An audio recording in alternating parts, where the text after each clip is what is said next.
Ninguém começa a carreira com o objetivo de ser o cara mais odiado do campo. Mas aí as emoções ficam à flor da pele, a ambição cresce e o ego fica do tamanho do Wembley. Tudo isso junto faz com que um astro brilhante vire um vilão sem nem perceber. Jude Bellingham, Vinícius Júnior, Emiliano Martinez, 3 nomes, 3 estilos diferentes, mas com uma superpoder em comum. Quanto mais odiados, melhor jogam e mais legais ficam. Bellingham, antigamente, era o garoto bom e estudioso aos olhos dos fãs ingleses. Bonito, bom jogador, falava de forma inteligente como um aluno de uma escola de elite. Quando ele recusou a Premier League para ir para o Dortmund, as pessoas chamaram isso de uma decisão estratégica de um gênio. Mas então ele mudou de ideia e foi para o Real Madrid, em vez de voltar para casa para servir a pátria. E a partir daí, a chuva de elogios se transformou em uma tempestade de críticas. Ele marca gols com frequência na La Liga, mas comemora com os braços abertos, como se perguntasse ao mundo: quem ousa me odiar? E assim, os fãs da Premier League realmente o odiaram.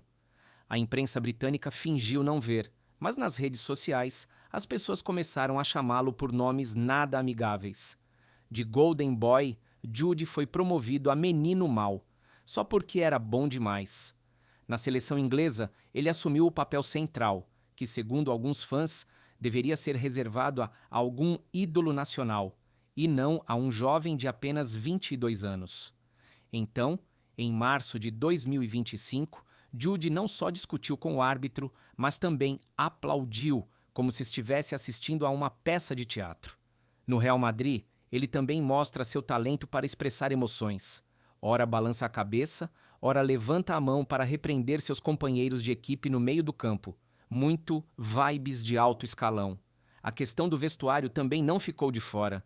Bellingham já foi repreendido por cortar as meias para ficar mais fresco. Antigamente, isso era chamado de personalidade. Agora, é rotulado como falta de respeito. De ícone da moda a vilão da moda, tudo por causa de um puxão nas meias. E então, quando ele não marcou mais gols como antes, as pessoas não pouparam críticas. Ninguém se lembra mais que ele já carregou a seleção inglesa e brilhou na La Liga. Só lembram: ah, aquele cara que gosta de se exibir. Conclusão? Jude Bellingham continua sendo muito bom. Mas o amor e o ódio no futebol, assim como na vida, geralmente não precisam de motivos razoáveis.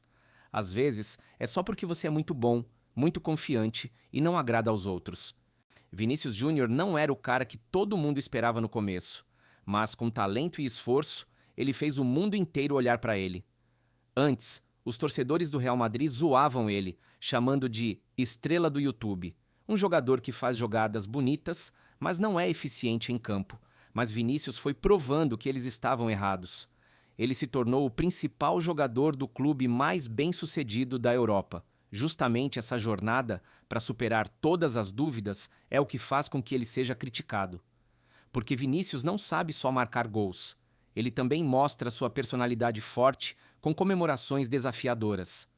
Ele não desvia o olhar, mas olha direto para a torcida adversária, como se quisesse mandar uma mensagem clara: estou aqui para chamar a atenção de vocês.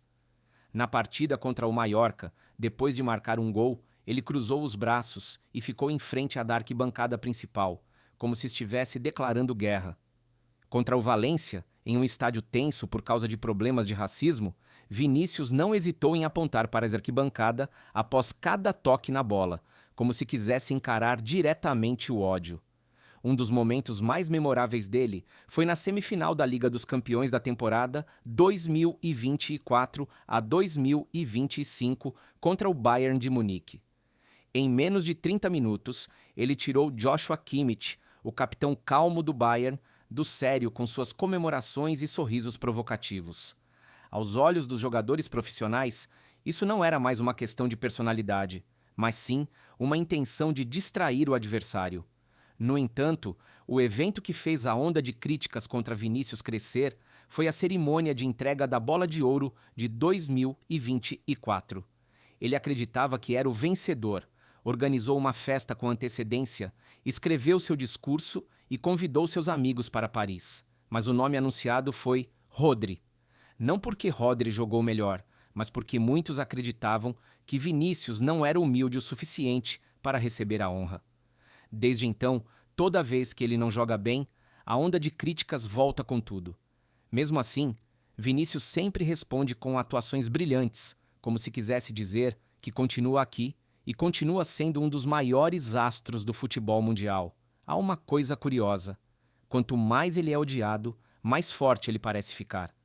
Seja por perder um pênalti ou por fazer declarações polêmicas após uma partida, tudo mostra que Vinícius não recua.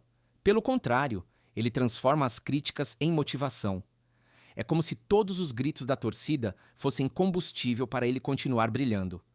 Para Vinícius Júnior, o ódio não o enfraquece. Ele o faz brilhar mais do que nunca. Emiliano Martínez não é criticado por exagerar ou fazer coisas absurdas. Ele é odiado simplesmente porque não tem medo de jogar duro, não foge de confrontos e está sempre pronto a fazer o que for preciso para atingir seus objetivos, mesmo que isso incomode os outros. Às vezes, o sucesso dele só aumenta a antipatia.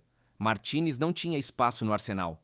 Foi só na temporada 2019-20, quando teve a chance de ser titular e o time ganhou a FA Cup, que ele começou a ser mais lembrado.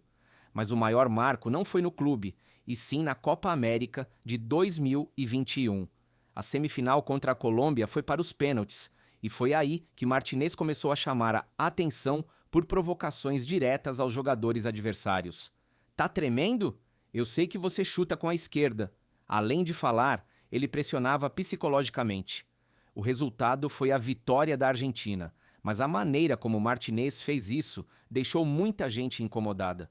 No começo, alguns acharam que era uma tática psicológica válida, mas na Copa do Mundo de 2022, tudo passou dos limites da tática.